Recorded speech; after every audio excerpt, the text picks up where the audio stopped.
Well, hello. Somebody asked me not so long ago my somebody asked me recently where I come from and what my values and what I actually thought. What was the background to this business? And I thought uh, that would be a very good idea for a series of videos. Now, one of the things that I did, well, let's just start again. In the beginning, there was God. All right, that's a bit cheesy takeoff of the first chapter of Genesis, but in a sense, that's where I am going back right to the beginning. And you see, in October 1993, I got an answer to a question. You see, I'd asked God, well, what do you want me to do? And I had no idea how he was going to answer it. I just wanted to know the question. I just it was just something I wanted to know more about. Well, shortly afterwards, I went on a training weekend at the church I was attending at the time. About one, two, three, four, probably about 4 churches ago now. And they did a thing called Ministering Spiritual Gifts. And we did an exercise where we listened to God and then wrote down what we heard. And we were given the first few words to help us overcome writer's block. And most people got a surprise because they didn't expect something quite so encouraging and positive. I got a shock because what I wrote down was so crazy and outrageous. And it included words that made me say, "Who, me?"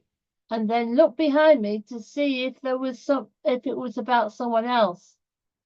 What I wrote down was this: "My daughter, I would say unto you, do not be afraid." Excuse me. I'll start again. "My daughter, I would say unto you, do not be afraid. You know more than you think. You are my child, my precious possession, my lily, my beautiful one, my savior for many people and churches. I will use you as you lean on me. I will support you and deal sensitively with you. You will restore my people through the word of my testimony. You are my child. You are my deliverer of millions. Through you I will do many wonders. I am the Lord your God." How on earth do you deliver millions of people? I hadn't got a clue.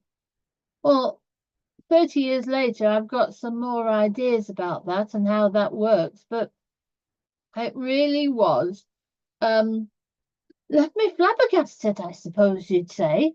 I'm thinking, well, how on earth do you restore God's people through the word of his testimony? And how on earth do you deliver millions of people? And how on earth do you become a savior for many people in churches? I mean, one of the things I thought was, oh, hang on a minute. How can God call me a savior when there's only one savior in the Bible? Well, that set me thinking. Let me look on a search. And I realized that it's certainly to the Jew. The Jews had their own version of what a savior was. It was called Moses, and he delivered millions of people. He got millions of people out of Egypt, and they got a bit stuck in the wilderness for a few years, but he eventually got them to the edge of the promised land. He wasn't allowed to go in himself because he'd messed up a bit, but he he was a leader during that time, and I'm thinking, okay, are you savior for many people and churches? Oh well, okay, and that has always set me wondering what to do. But you see, I did have a bit of a problem at the time. It was called My Living Situation. My then husband was diagnosed with a mental health issue. This and to be honest, there's no blooming wonder he was.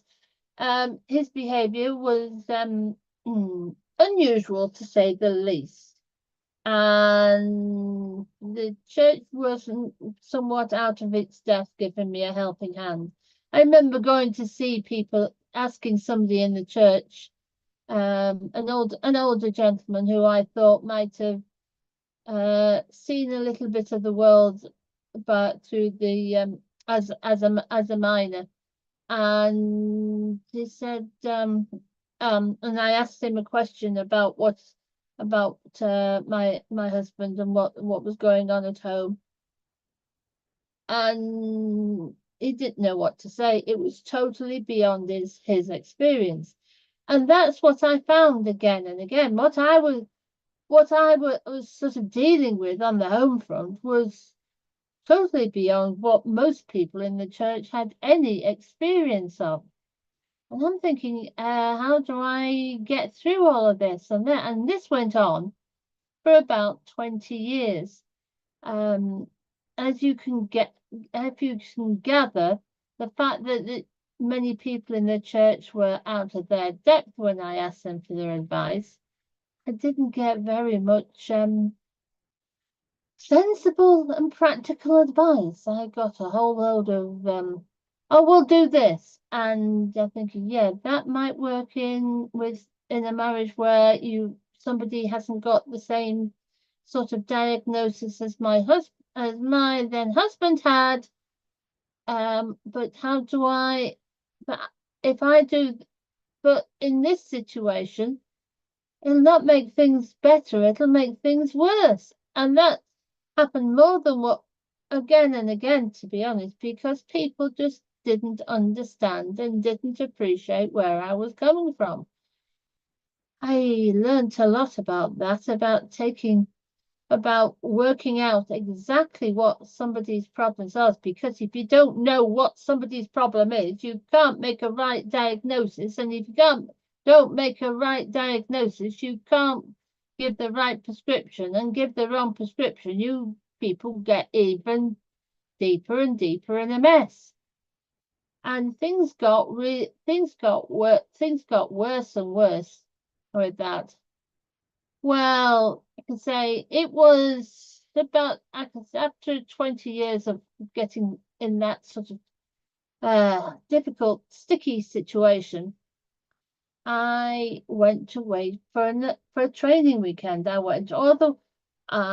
traveled about probably 1,800 miles, I can't remember now. And I went on this training weekend, and I came away with a very strong sense that the world was hurtling towards its end. You see, amongst the things that I'd learned was that was a way of thinking about what would happen at the end times.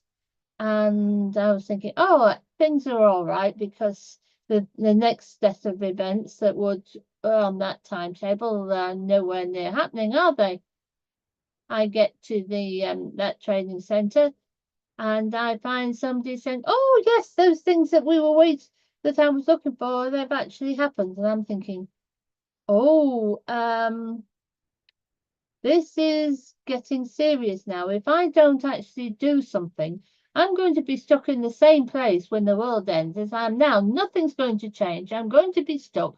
I can't do what I'm called to do. Something's got to give. And I came home, and it wasn't a good homecoming. I made my own way home by bus and by train, or by train and bus. I got into the house, and it was dark, and nobody at home, and obviously nobody had been at home all day, and there was just no welcome. I just got to the point where I'd had enough, and I was so absolutely frustrated. I did something that was completely out of character of me. and I just screamed at God at the top of my voice, saying that I'm stuck and I want to get unstuck so that I could serve you better. And somehow I knew that I better remember that set of words, because I would need those words in the future. Not quite sure how I knew that, but it was just a strange sense of, oh yes, you need to remember what you said there. It'll be useful later. So things didn't seem to change at first, but a few weeks later, it was became obvious that uh well, I made another effort to be kind to my husband, and he turned around and said, I filed for divorce, or I've gone to I've gone to see the solicitor, or lawyer that is, about getting a divorce, and I was quite surprised. See, the thing is, he actually said he was going to do that. Oh, probably just over 20 years before that. So it was an old idea that he'd sort of not acted on for many years, and it just sort of happened. Well, I've since realized that the reason why he did that is that was a catalytic scream, as that was the time when I actually said, right, God, I'm going to let you change my life in the way that you wanted me to change it. And that scenario has taught me an awful lot about free will in one way or another. Something that I come back to again and again, but it's not really to cover it this, because I'd used my free will to stay married. And God had tried to encourage me. Oh, yeah, well, this would be, divorce is not all bad. And he'd had one good friend that had spent a lot of time talking to me on the phone, trying to encourage me to start again on my own. And she didn't get anywhere, to be honest. It was only when God shoved me and made me see that the world would, if nothing changed, I would do nothing. So it was a case of, and things started to happen. And I it sort of literally, God carried me through that divorce. I mean, there's no two ways about it. I might have been kicking and screaming and saying it's wrong, it's wrong, it's wrong, but he carried me out. And yeah, he made sure that I was carried out. And I say carried, he organized things so that I was able to um, do a lot of, he sort of helped me do a lot of journaling so I could process a lot of my thinking and a lot of the upset and pains and there, and even sort of it was funny, I would sort of write it so like a dozen pages on this journal, type it out, type it, print it, and eventually I thought, I'd put this on in a file, and much of it ended up being with I sort of left it around, and he read it, and I think he got a little bit of a surprise with some of the things that came out there. So I was then found myself starting a whole brand new life. Well, I'm there. And once the sort of all the practicalities were sorted of sort of where the finances split, and I left him in the marital home. I moved on to first a flat, and then with the help of my parents into a new house. I was able to start a new life. Well, what do you do when you've got a new life? You've sort of got all this pressure of building up of what you've been doing all these years. You've been waiting and waiting and waiting on there, and it's okay. Time to you've actually got the option of doing something now, haven't you? Haven't you, Susan? You can actually do something. But what are you going to do? Well, after all my experience of mental health issues, but from a variety of perspectives, I started doing things. I've been working as a volunteer with the mental health support group and I had this idea that I would do some workshops. Okay. What I hadn't realized was how difficult that could be. I actually tried to arrange 3 of them, and 2 speakers backed out for completely different reasons. One, I think, was well, I'm not quite sure what happened to one of them. She suddenly decided things were not quite what she expected. And then the other one got in a tizzy because I allowed adverts to be displayed on my website, and there was some of the wrong, and I hadn't put the settings on right, and then he hadn't realized that there wasn't my choice of what to put the adverts on. It was somebody else's choices, and yeah, it got a bit messy, and decided to then say, I can't have anything to do with somebody who puts adverts like that on the website. And I thought, so that when he described the adverts that he saw, I thought, there's no wonder actually. I'm not sure whether I'd be pleased about that, but I didn't know that. But I was sort of thinking, oh, put some adverts on might help raise a few pennies, because that was what one of the big problems was. And then raising the money meant that it caused me problems with the adverts that were actually shown. An interesting lesson that I've learned. A sort of a theme through that one. And then the third speaker, the one that actually insisted that there was no charge made. Well, I mean, I had to rent a room. There. I was also, and I had various other, some transport costs and room costs and various things. And I'm thinking, oh Lord, how do I pay for all this if I'm not supposed to if I'm not to make a charge for this? How do I do this?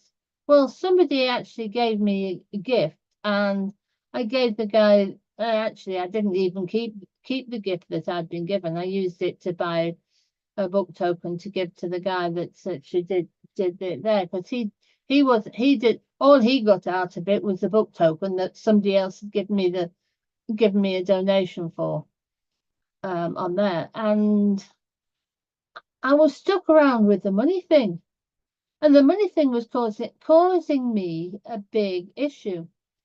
And I'm thinking, well, okay, how do I get the money together to do these sort of activities?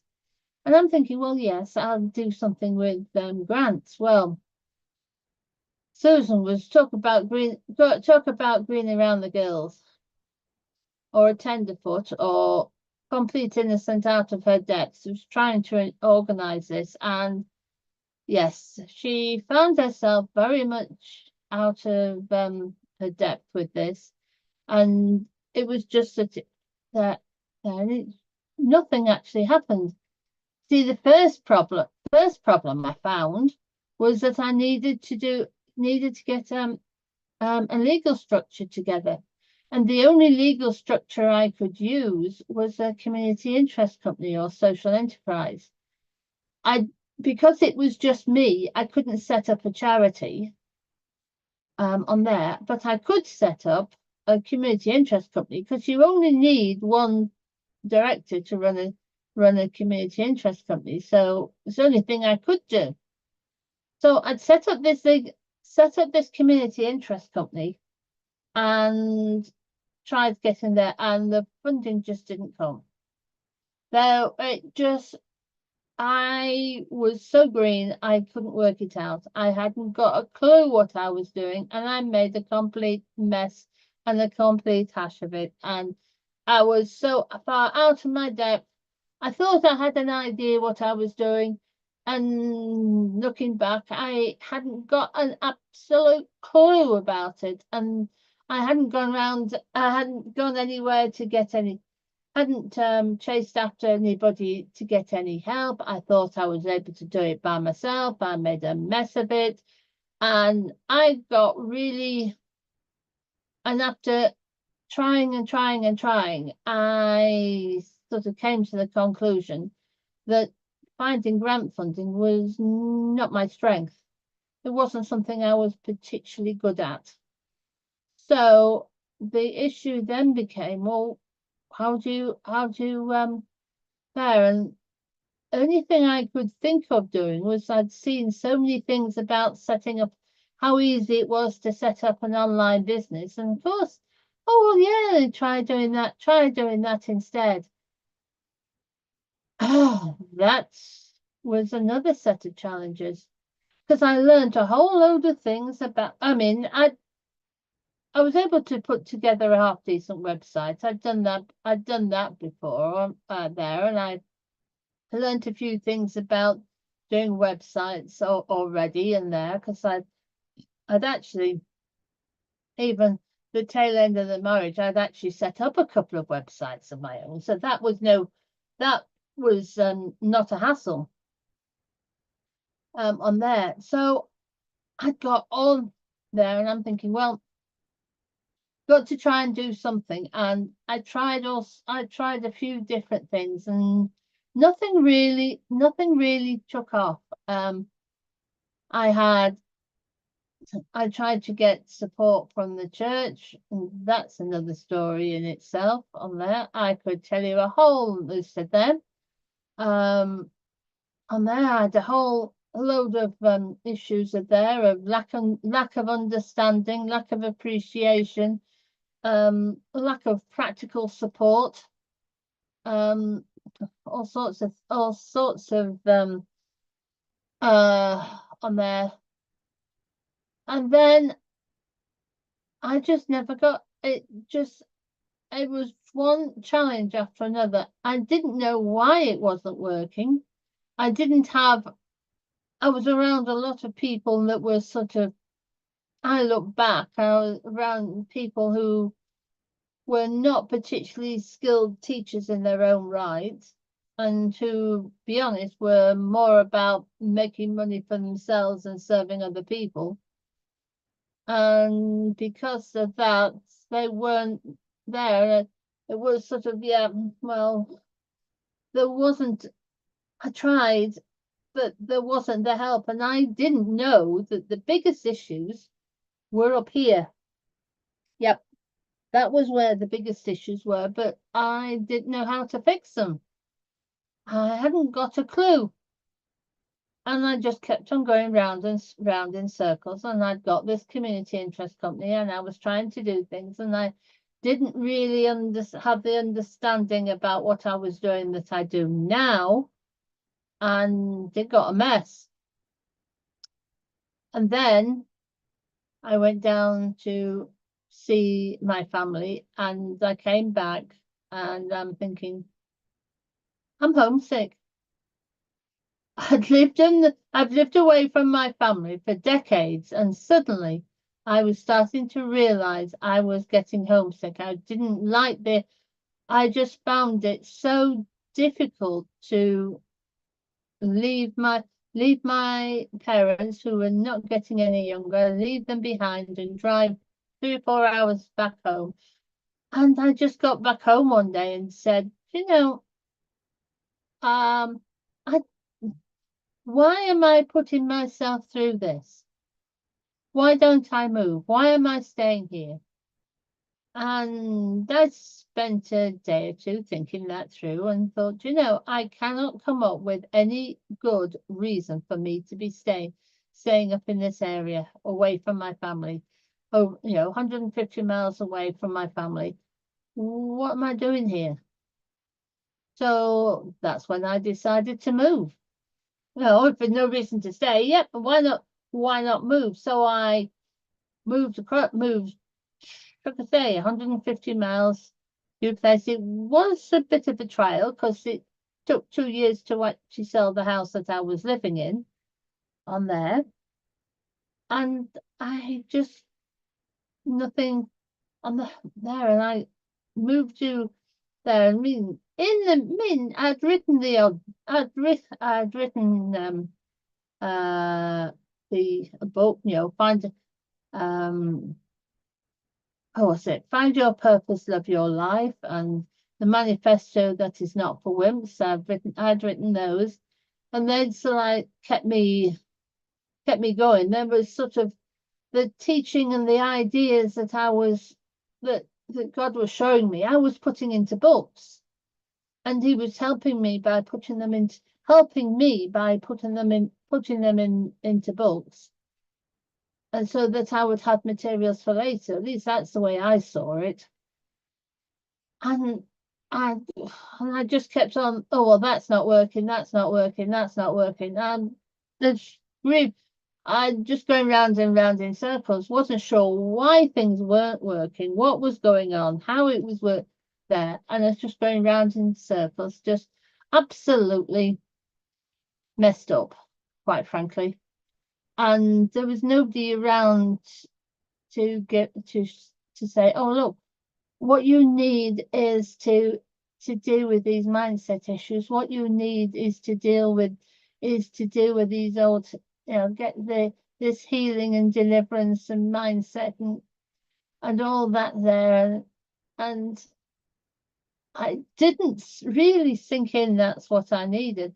Oh, I heard people talk about it, but it just didn't I just didn't appreciate that that's what I needed. Oh yeah, like I say, I'd heard it, people talk about it, but it just seemed to be water off a duck's back, didn't quite sink in that that's really what I needed.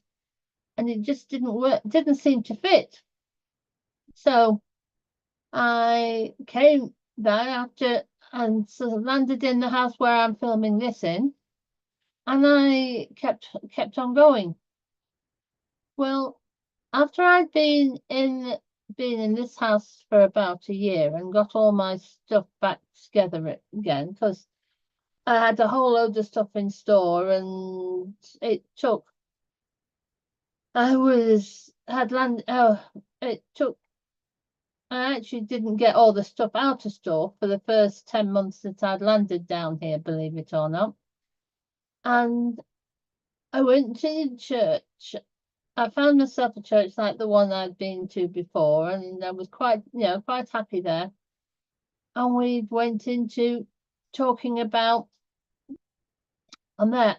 And I walked in through the door one day, and I said, "Somebody's going to be put this church. Well, this church needs a craft group." And I'm thinking, okay, I haven't got a clue what that's all about. A few months later, I found myself as one of the leaders of the craziest craft group I've ever heard of.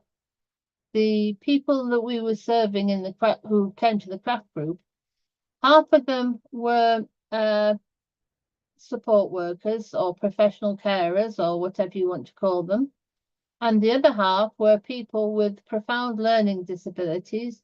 Not all of them could walk, not all of them could talk, not all of them we didn't know how much some could see, some of them didn't have full use of their hands. They were an interesting mixture.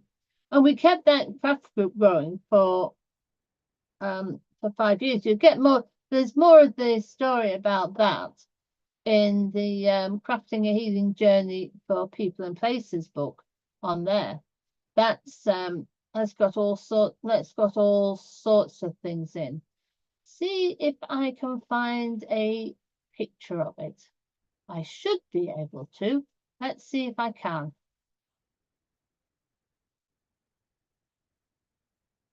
Oh, hey, look, that's what it is.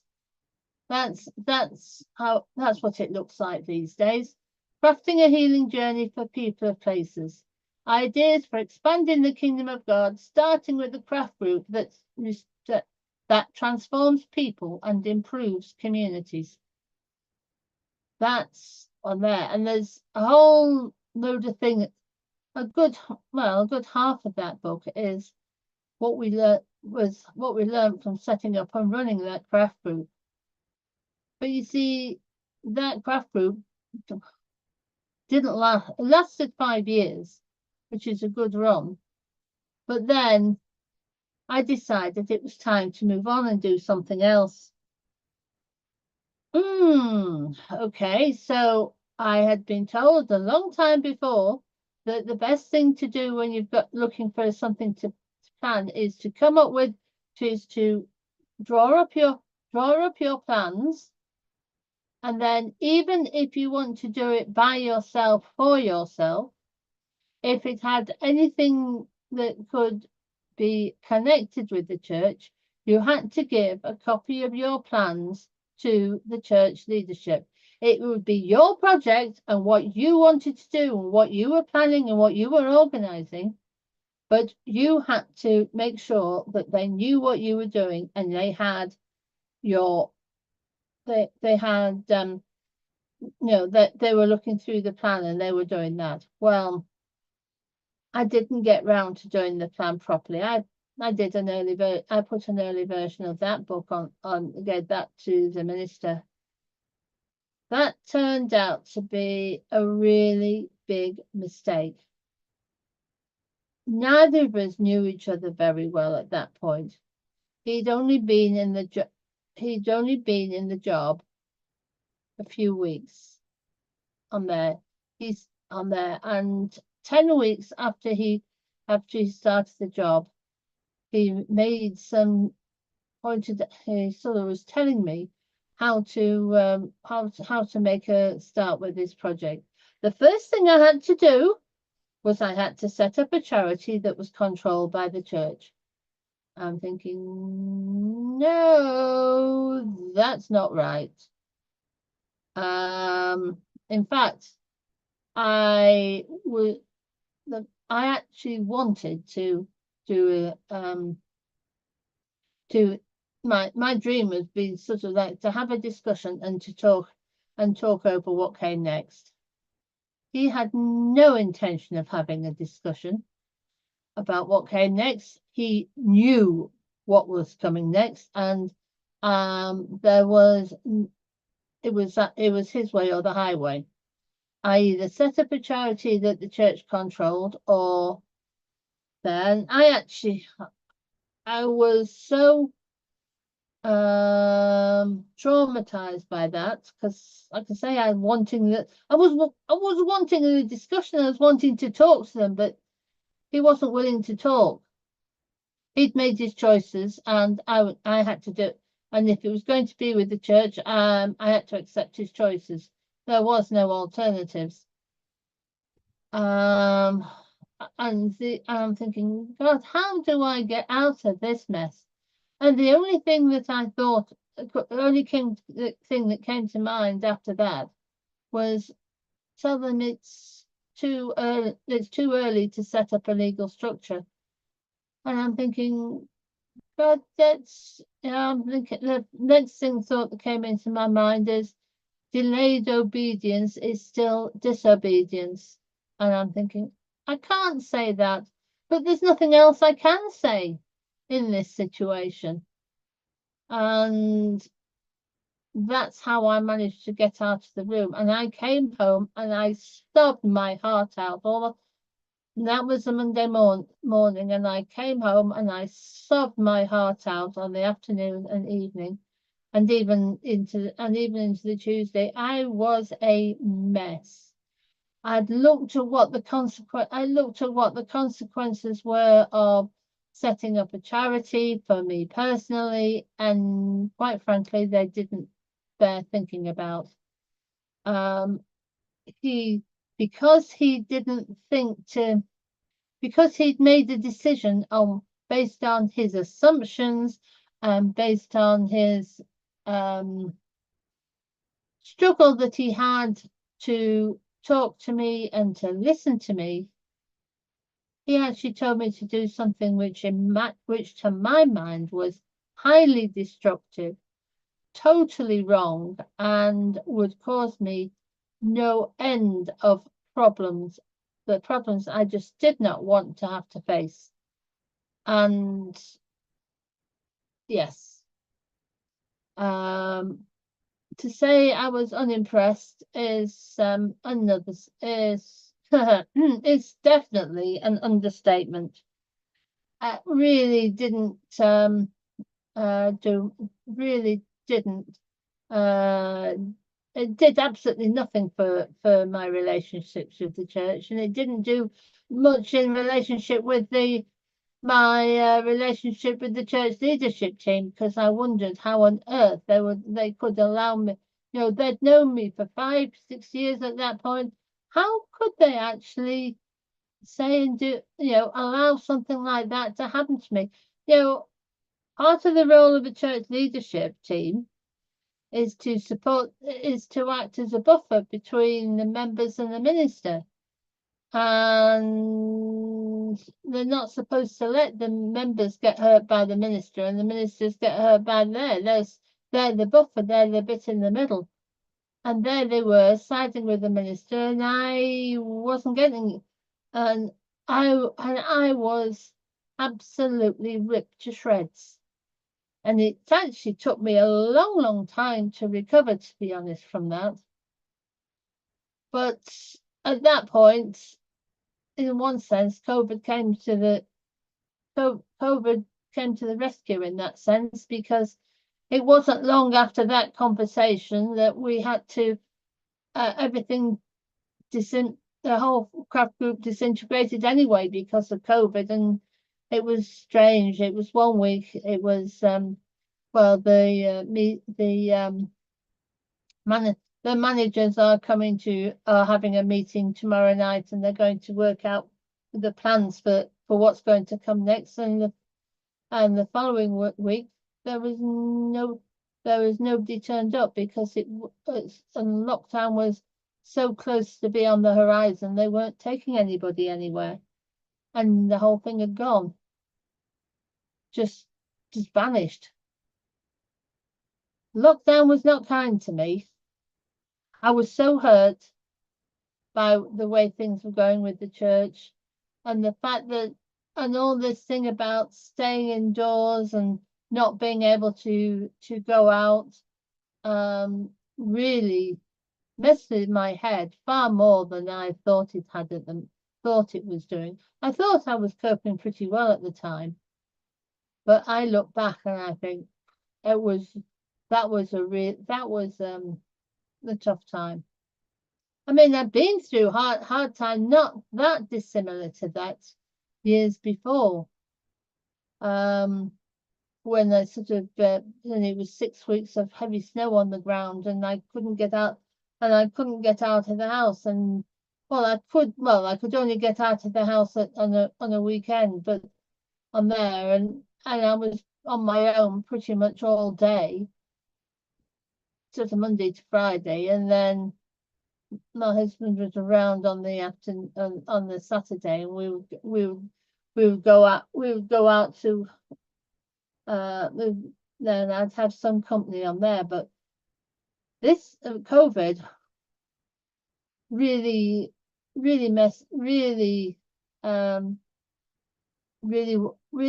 made life so much harder than life had been before. And you see, and all I had left to do was to do things that was to keep on writing and rewriting that book. That's about its third different title that it's had on there. And you see, when the church had said, I'd asked the church, when you want me, when there, and I said it was too early. The minister said, right, well, you need to make sure everything that you do is kept separate from the church. And all I had left to do during lockdown was make sure things were separate. So I had the 2 books I'd written before I got to the church, the 2 books that I'd written since I'd got to the church, jewelry stall, assorted websites, all of which I had to make sure I changed round so that there was nothing, there was no connection with the church, and that was all that I had to do. And so everything that I was doing, everything that I was able to do, was dwelling on all that pain that I'd picked up before COVID. You understand why that didn't do me any good? And all I was there, and it was, yeah, things eased as I went along, but all I was able to do, for days on end, was literally all my time was consumed with rehashing things and going over things and not there. And it didn't do me any good. I'll be honest, it didn't. And you know what it's like? It's like ruminating on the old things, because I had to had to change everything round. And it was, oh well, I'll change the name of the jewelry store that I was intending to take round in the summer, because that had a name that was linked to the church, and I had to change the name of that. So that meant a whole load of things needed to be redone there. All the sort of advertising, all the sort of branding and labeling things that I had with that had to be changed to fit in with, because because they was too similar to what the church was like. It was a lot of work and a lot of hassle. And on that, and slowly I healed, and slowly I came along. It really was. I needed to craft my own healing journey for this. It really was. I mean, there, and I was thinking, oh, what do I do? What do I do with this? And I got some things. I I did some things with local. As things eased off, I had some stuff on webs. So some crafting things are there, promoting the benefits of crafting with mugs and banners and aprons and stuff. And I put those on. I went to an artisans market with those, and learned a whole load of things by a whole new different lot of selling, including how blooming hard work it is. All that lifting and shifting. I mean, I'd go to an event like that, and I would be doing the work of 2 people in terms of lifting and packing and sorting out and so on. Because most people worked in teams of 2, and it was only me. And I'd come back, and I'd literally hardly be able to move. There wasn't I would get out of bed the morning after, and I'd literally everything I did, my arms, my legs, everything was sore and stiff, right from top to toe. I mean, about the only thing that wasn't sore was my hair. This stuff. About the only thing that wasn't sore. It was an awful mess. So yeah, so that's give you an idea of where I'm coming from and what I've done. There's more to this story, but I think you've been patient enough to get through this far on there, and you've been very good and patient and listened to me. So maybe one day I'll edit this down a bit and pick out some bits, but there you've got it. There you've got a taster of what I've done on there, and yeah. Oh, I find it, I don't know about you, but I can tell these sort of stories, and I look at them and I'm thinking, I'm leaving out detail here. There's more things that I want to say and I can't do it, and it's more than there. I've got an awful lot of learning to do with these, haven't I? Anyway, that's enough for now. I'll see you in the next video.